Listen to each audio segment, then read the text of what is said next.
Ce programme est financé par les amis et partenaires du ministère de Joyce Meyer. Calmez-vous, attendez et gardez le silence et laissez Dieu apporter votre délivrance. Je sais dans mon cœur que vous êtes des milliers à regarder. Vous avez besoin de cette parole pour aujourd'hui.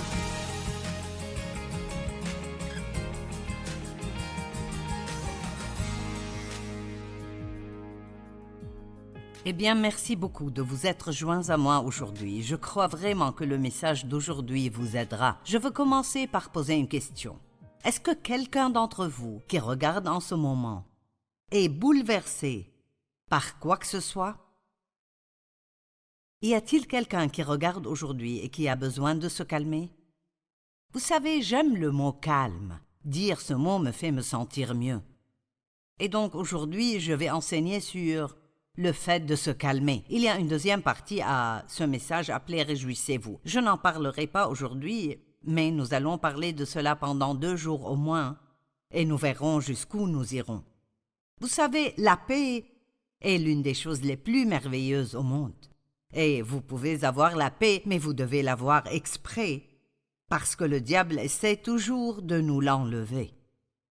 Je dis, il prépare des circonstances pour nous énerver. Il connaît nos points faibles et il essaye de s'assurer que nous les éprouvons suffisamment pour que nous finissions par être émotionnellement désemparés. J'ai trouvé quelques citations vraiment bonnes. Un par Josiah Holland. « Le calme est le berceau du pouvoir. » Donc vraiment, plus vous restez calme, plus vous êtes puissant. Et puis, Brian Tracy a dit « Faites de la paix votre objectif le plus élevé, puis organisez votre vie d'après cela. » Maintenant, pensez-y. Si mon objectif est de rester en paix, alors je dois changer ma façon de faire certaines choses et être adaptable et ajustable dans ma vie pour maintenir cette paix. Et j'ai vécu beaucoup d'années sans paix. En fait, je me souviens d'un temps où je ne savais même pas ce qu'était la paix parce que j'ai grandi dans une maison de conflit. Et honnêtement, vraiment, je ne savais pas ce que c'était. Mais vraiment, mon mari a été un excellent exemple pour moi. Et je suis devenue très avide de paix. Mais j'ai découvert que je ne pouvais pas obtenir la paix juste en priant « Oh Dieu, donne-moi la paix ». Parce que la vérité est, Jésus a dit « Je vous laisse ma paix ». Je ne vous donne pas comme le monde donne, c'est ma propre paix spéciale. Je vous la donne et je vous la laisse. Puis il continue que votre cœur ne se trouble pas et ne se laisse pas effrayer. Donc, j'ai une responsabilité, vous avez une responsabilité. Nous ne pouvons pas simplement prier pour que la paix vienne sur nous. Nous devrions prier à ce sujet, mais nous devons toujours faire attention aux choses dans notre vie. Et quand vous commencez à vous sentir troublé, c'est le meilleur moment pour dire non, je vais me calmer. Ésaïe 30:15. Voici ce qu'avait dit l'Éternel, le Saint d'Israël. C'est dans le retour à moi et le repos en moi que sera votre salut. C'est dans le calme et la confiance et l'assurance que sera votre force, mais vous ne l'avez pas voulu. J'aime ceci. Combien de fois Dieu nous montre-t-il ce qu'il faut faire, mais nous ne le faisons pas? Si vous voulez avoir la paix et le calme d'esprit et de cœur dans votre vie, vous devrez peut-être apprendre à faire beaucoup de choses d'une manière différente de la façon dont vous les faisiez. Nous voulons toujours que nos circonstances changent. Si tu n'avais pas fait ceci et si cela n'était pas arrivé, je n'aurais pas fait ça. Et j'ai fait ceci pendant longtemps. Eh bien, si tu fais quelque chose de différent et si tu fais quelque chose de différent, je serai heureuse. Mais Dieu m'a dit d'arrêter de donner à tout le monde la responsabilité de ma paix et de ma joie, et de prendre cette responsabilité moi-même. Et j'espère que vous comprenez cela, parce que certains d'entre vous pourraient avoir la paix, vous pourriez vous calmer, si vous étiez prêts à faire confiance à Dieu. Notre force spirituelle et physique en dépend. Savez-vous que se fâcher et être vraiment bouleversé émotionnellement et un travail difficile, cela vous épuiserait absolument. Et c'est beaucoup plus facile de ne pas s'énerver que de s'énerver et d'essayer de se calmer. Quand nous sommes contrariés, c'est le pire moment pour prendre des décisions. Nous disons des choses que nous ne devrions pas dire. Nous faisons des choses que nous ne devrions pas faire. Ce n'est pas le bon moment pour prendre des décisions. La Bible nous dit que nous ne devons pas être intimidés par quoi que ce soit, mais si nous restons calmes. Maintenant, écoutez, si nous restons calmes, c'est un signe pour le diable qu'il ne peut pas nous contrôler et qu'il perdra cette bataille. Et c'est un signe pour Dieu de venir nous délivrer. Écoutez l'Écriture, Philippiens 1, 28 et 29. Ne vous laissez jamais effrayer ou intimider en rien par les ennemis et les adversaires. Pour eux, cette détermination et ce courage seront un signe clair, une preuve et un sceau pour eux, vos ennemis, le diable, de leur perdition imminente. Vous voyez, quand une personne a des circonstances qui devraient la contrarier et elle reste calme, c'est un signe pour le diable qu'il ne peut pas nous contrôler et qu'il perdra la bataille. Mais c'est pour vous un signe et une preuve sûre de délivrance et de salut, et cela vient de Dieu. J'aime ce passage. Restez calme. Calme. C'est un beau mot. Vous pouvez simplement fermer les yeux et dire « calme ». Et ça fait du bien. Verset 29. En effet, il vous a été fait la grâce, non seulement de croire en Christ, de vous appuyer sur lui et de vous confier à lui, mais encore de souffrir pour lui. Wow! Nous lisons souvent le verset 28 et nous ne pensons même pas au 29 parce que personne ne veut parler de cette souffrance. Mais parfois, pour rester calme, disons simplement, par exemple, peut-être que vous ne devez pas avoir le dernier mot dans une dispute, ou peut-être que vous devez laisser quelqu'un penser que vous avez tort alors que vous avez raison. Mais vous savez, si vous continuez à faire des allers-retours, cela provoquera une dispute, et donc vous feriez peut-être mieux de les laisser penser ce qu'ils veulent et de faire confiance à Dieu, que s'il faut qu'il prouve que vous avez raison, Dieu lui-même s'en chargera.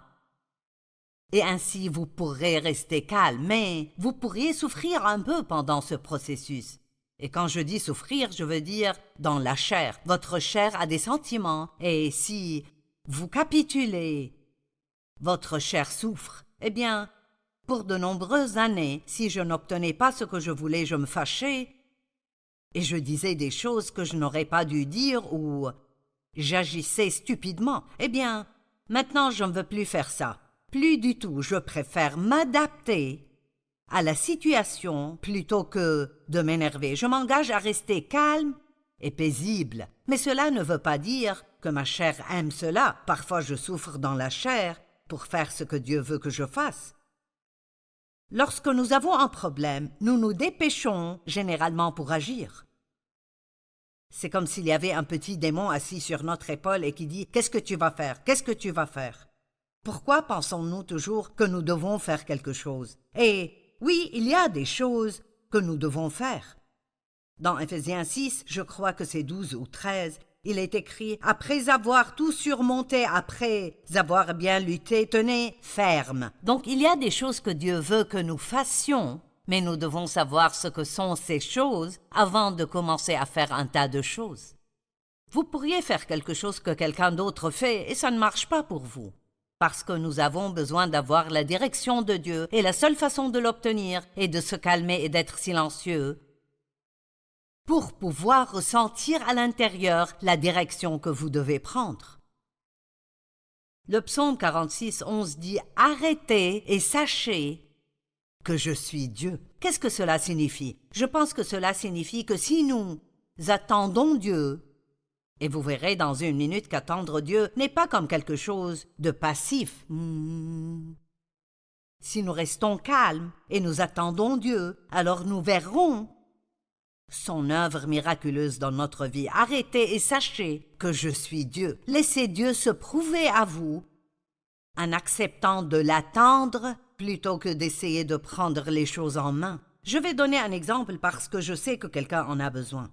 Si vous êtes en colère contre quelqu'un maintenant et vous planifiez des moyens de vous venger, pourquoi ne prenez-vous pas une décision qu'au lieu de faire cela, vous allez laisser tomber, vous allez leur pardonner, et le pardon n'est pas un sentiment, c'est comment vous décidez de traiter quelqu'un, et vous allez prier pour eux. Et puis, Dieu peut intervenir et s'occuper de la situation. Dieu est notre justicier. C'est lui qui redresse les mauvaises choses dans notre vie. Si vous restez en colère toute la journée, si vous êtes en colère et vous restez en colère, cela ne blessera pas la personne contre qui vous êtes en colère, mais cela vous blessera à vous. Avant de faire quoi que ce soit d'autre, nous devrions attendre.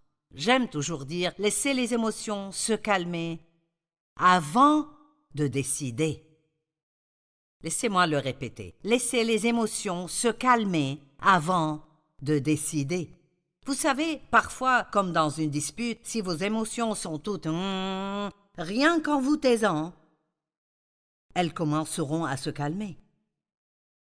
Et vous pouvez avoir des émotions trop animées ou des émotions extrêmement déprimées, et l'une ou l'autre peuvent nous causer des ennuis. Vous dites pourquoi être vraiment animé me causerait-il des ennuis? Parce que parfois, quand vous êtes vraiment aggravé, vous faites des choses que vous ne feriez pas d'habitude, ou vous faites des choses que vous regretterez plus tard, et je vais vous donner un exemple. Les femmes aiment généralement faire du shopping, et c'est quelque chose qui s'est passé il y a des années. Mais j'avais économisé un peu d'argent. Ce n'était pas une somme énorme, mais j'avais économisé un peu d'argent. Disons que c'était 200 $, je ne me souviens plus exactement. Et je voulais une nouvelle montre, mais j'aime les choses qui scintillent et brillent, et je ne porte même plus de montre maintenant. Mais à l'époque, nous n'avions pas tous les téléphones portables qui nous disaient quelle heure il est, donc je voulais une nouvelle montre, mais je voulais quelque chose de beau. Donc nous étions au mall, et nous sommes allés dans cette bijouterie, et ils avaient une belle montre avec beaucoup de strass dessus, et le vendeur m'a dit qu'elle était en rabais, mais je devais l'acheter aujourd'hui si je voulais profiter du rabais. Et donc, vous savez, cette pression de « prends-la maintenant, ou tu perdras l'occasion » fait partie de la tactique de l'ennemi pour nous amener à agir sans vraiment penser à ce que nous faisons. Mais j'avais appris certaines choses avant cela, comme je vous enseigne aujourd'hui sur l'importance de l'attente, parce que cela allait nécessiter tout l'argent que j'avais économisé. Et puis le vendeur m'a poussé encore un peu plus loin et a dit « Tu sais, si tu la prends aujourd'hui, je te donnerai une réduction supplémentaire. » Oh mon Dieu, mes émotions étaient juste ici. Je ne sais pas si vous l'avez remarqué, mais chaque fois que vous regardez un bijou dans l'écran à bijoux dans le magasin, il est toujours plus beau que lorsque vous le ramenez à la maison. Et j'ai finalement compris ce que c'était, c'est l'éclairage qu'ils avaient dessus à l'époque. Avant d'acheter quelque chose comme ça, sortez-le de l'étui et regardez-le sous un éclairage normal pour le voir tel qu'il est. De toute façon, j'apprenais des choses. Alors j'ai décidé de faire une petite promenade et d'y penser un peu. Donc, je marchais, vous savez, dans le centre commercial, et oh, surprise, j'ai vu un ensemble dans une vitrine que j'ai vraiment aimé. Je veux dire, il était petit à la taille, puis un peu plus ample en bas, et il était vraiment beau. J'ai donc décidé de l'essayer. C'était une erreur. Je l'ai essayé, et oh, ça m'allait si bien. Et Dave l'a aimé, et il a dit « Tu devrais l'acheter ». Eh bien, ça allait aussi me coûter tout mon argent. Donc maintenant, j'avais un vrai problème. Je ne pouvais pas acheter la montre et l'ensemble, et je devais décider lequel prendre. Donc, encore une fois, j'ai dit, je vais faire un tour et je reviendrai si je le veux. Donc, j'ai fait une autre promenade pendant un petit moment. Et je sais que vous voulez savoir lequel j'ai acheté. Savez-vous ce qui s'est passé? J'ai pensé que, puisque je ne veux la montre ou l'ensemble, je ne veux pas être fauché. Parce que j'aime avoir un peu d'argent pour que je puisse emmener quelqu'un à déjeuner ou que je puisse acheter un petit cadeau à quelqu'un. Et donc, j'ai décidé, je n'aurai ni l'un ni l'autre. Eh bien, au moment voulu, Dieu m'a donné les deux. Dave a en fait fini par m'acheter l'ensemble un peu plus tard. Et je ne me souviens pas comment j'ai eu une montre que j'ai aimée, mais je l'ai eue. Dieu m'a donné les deux parce que j'ai attendu et je n'ai pas agi émotionnellement. Donnez à Dieu l'occasion de vous guider. Prenez un peu de temps pour patienter. Dans l'Exode 14, 9 à 15, la Bible dit « Les Égyptiens les poursuivirent et tous les chevaux et les chars du Pharaon. Ses cavaliers et son armée les rattrapèrent alors qu'ils campaient près de la mer. » Maintenant, les Israélites suppliaient Dieu depuis longtemps de les faire sortir de l'Égypte où ils étaient esclaves. Et donc, finalement, Dieu a appelé Moïse pour les faire sortir. Mais la toute première chose qui se passe, quand ils sont emmenés dehors, c'est qu'ils se retrouvent dans une situation difficile. Ils ont été piégés à la mer Rouge et l'armée égyptienne était derrière eux. Donc, ils étaient définitivement entre le marteau et l'enclume. Il n'y avait pas de bonnes options et ainsi, les Israélites levèrent les yeux et virent que les Égyptiens étaient en marche derrière eux. Ils éprouvèrent une grande frayeur et crièrent à l'Éternel. Ils ont eu peur. Ils dirent à Moïse, et j'aime ça, c'est comme quand nous sommes désemparés, nous jetons la responsabilité sur les autres. Est-ce parce qu'il n'y avait pas de tombeau en Égypte que tu nous as emmenés dans le désert pour y mourir? Que nous as-tu fait en nous faisant sortir d'Égypte? Ce sont eux qui voulaient partir, et maintenant, tout d'un coup, tout est la faute de Moïse. N'est-ce pas précisément ce que nous te disions en Égypte? Laisse-nous servir les Égyptiens, car nous préférons être esclaves des Égyptiens plutôt que de mourir dans le désert. Et s'ils avaient jamais dit cela à Moïse, ce n'était plus le cas parce qu'ils voulaient définitivement partir au moment où ils sont partis. Moïse répondit au peuple, « N'ayez pas peur, restez en place. » Et je vais changer cela. « N'ayez pas peur, calmez-vous. » Puis-je vous dire ceci maintenant? N'ayez pas peur, calmez-vous. Dieu vous aime. Il a un plan pour votre délivrance. Il a un moment pour votre délivrance. Et Dieu prendra soin de vous si vous lui faites confiance pour le faire. S'il vous montre quelque chose à faire, faites-le. Mais ne vous contentez pas de commencer à faire un tas de choses et à dire un tas de choses juste en étant contrarié.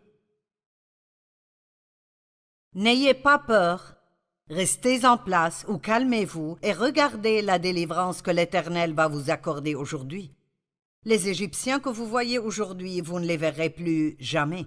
C'est l'Éternel qui combattra pour vous. Quant à vous, gardez le silence. Wow! Peut-être que vous avez allumé votre télé aujourd'hui juste pour m'entendre dire « Calmez-vous, attendez et gardez le silence et laissez Dieu apporter votre délivrance. » Je sais dans mon cœur que vous êtes des milliers à regarder, vous avez besoin de cette parole pour aujourd'hui. Calmez-vous, soyez tranquille, attendez Dieu et il apportera votre délivrance de la bonne manière au bon moment. Le Seigneur se battra pour vous, et tout ce que vous avez à faire, c'est de vous taire. L'Éternel dit à Moïse, « Pourquoi ces cris? Dis aux Israélites de se remettre en marche. » Souvent, lorsque nous avons des problèmes, nous avons tellement peur que nous sommes juste figés et nous ne faisons rien. Et je veux vous encourager, peu importe la taille du problème que vous avez en ce moment, si vous voulez faire quelque chose, continuez à faire ce que vous savez être juste. Continuez à étudier la parole. Continuez à aider les autres. Continuez à aller à l'église. Tenez vos engagements.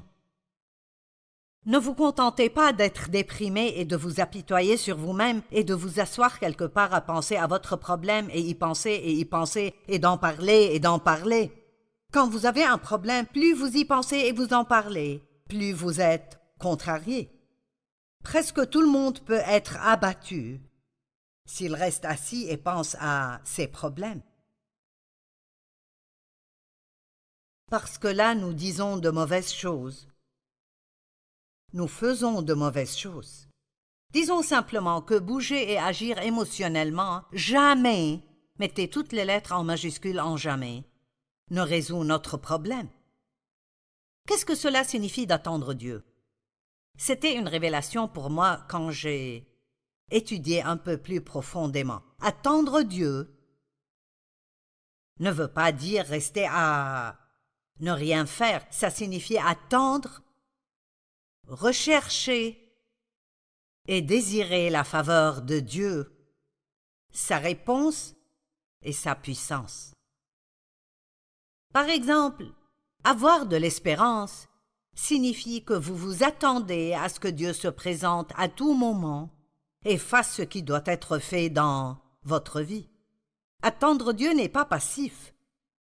C'est peut-être passif quand on regarde, par exemple, l'action physique, mais spirituellement, vous êtes très actif et vous faites confiance à Dieu et vous dites « Je sais que tu vas prendre soin de moi, tu vas faire ce qui est juste, je crois que tu vas te montrer à tout moment et arranger cette situation. » C'est une activité spirituelle plutôt qu'une activité charnelle. Le psaume 25:4 dit « Fais-moi connaître tes voies, enseigne-moi tes sentiers. » En d'autres termes, demandez conseil. Jacques 4:2 « Vous n'avez pas parce que vous ne demandez pas. » Si vous avez un problème et vous ne savez pas quoi faire, au lieu de simplement dire « Dieu, je ne sais pas quoi faire », demandez-lui de vous montrer quoi faire. Proverbes 3:5, 6 et 7 disent « Ne t'appuie pas sur ton intelligence. Confie-toi en l'Éternel de tout ton cœur et ne t'appuie pas sur ton intelligence. Reconnais-le dans toutes tes voies et il rendra tes sentiers droits. Dieu vous montrera quoi faire si vous lui demandez et si vous l'attendez. » L'aide de Dieu vient, et j'aime cette déclaration. L'aide de Dieu est proportionnelle à notre attente et à notre espérance en lui. Le psaume 33:20 dit « Nous espérons ardemment en l'Éternel, notre secours et notre bouclier. » Oui, c'est en lui que notre cœur se réjouit. C'est en son saint nom que nous avons confiance et assurance.